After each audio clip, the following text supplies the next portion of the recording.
حاجة مش عارفة احنا بنعملها مع ولادنا ولا لا، فحبيت كده ادردش معاكم على الصبح اقول لكم عليها. أم، بحكم ان انا بشوف مثلا في سن المراهقة، سواء كان ولادي او ولاد ناس مقربين او على مستوى العيلة او على مستوى نطاق اوسع في المدارس وكذا.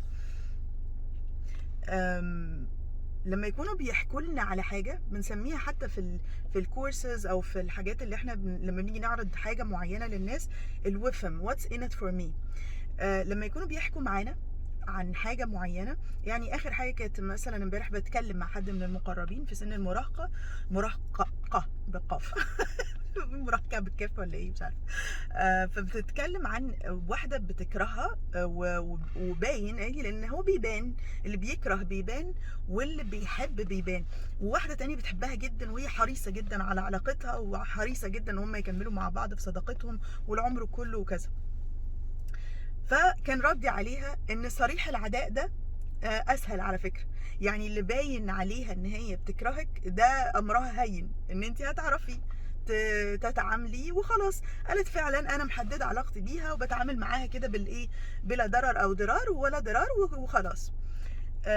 قالت لي طب والمشكله ليه في اللي انا بحبها او في اللي انا مقرباها مني؟ قلت لها لان لو انت بتديلها مساحه كبيره جدا وبتطلعيها على كل حاجه وات اف. قلت لها احنا بقى عشان كبار فاحنا عارفين ان احنا عدى علينا في حياتنا، ومين فينا شاركوني في الكومنتات مين فينا ما تقرصش من حد كان مستثنيه او ما تقرصش من حد قربه منه قوي.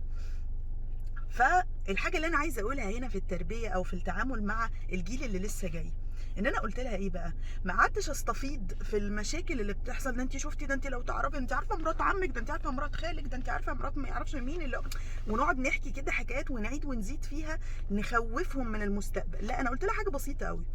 لما قالت لي انا بحبها قوي ونفسي نفضل متصاحبين على طول، قلت لها طب بتعملي ايه؟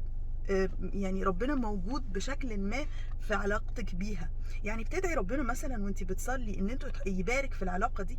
يعني انت مثلا لما بتكونوا بتتكلموا مع بعض في براكتسز يوميه، في افعال يوميه بتعمليها تحافظوا بيها على العلاقه دي. فلقيتها اهتمت ما شاء الله، يعني اللهم بارك، ربنا يبارك في الولاد كلهم. اهتمت وقالت انا ممكن، وبدات تبرين ستورم، ممكن اعمل كذا، ممكن اعمل كذا، ممكن اعمل كذا.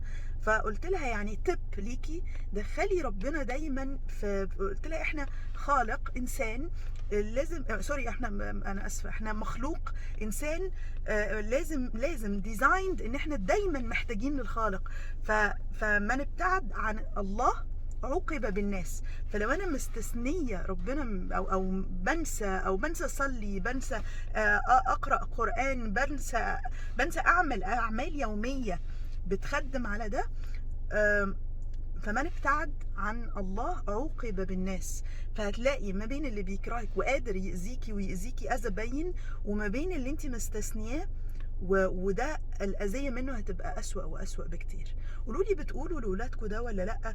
قولوا لي بتركزوا لهم على الوحش وتقعدوا تحكوا لهم حكايات هم شايفين وعارفين، تحكوا لهم الحكايات المخيفة كلها، ولا بتحكوا لهم عن التركة او الحاجة اللي لو اتعملت هتوفر عليهم مشاكل كتير وهتخليهم عارفين يستثمروا في علاقاتهم بشكل افضل؟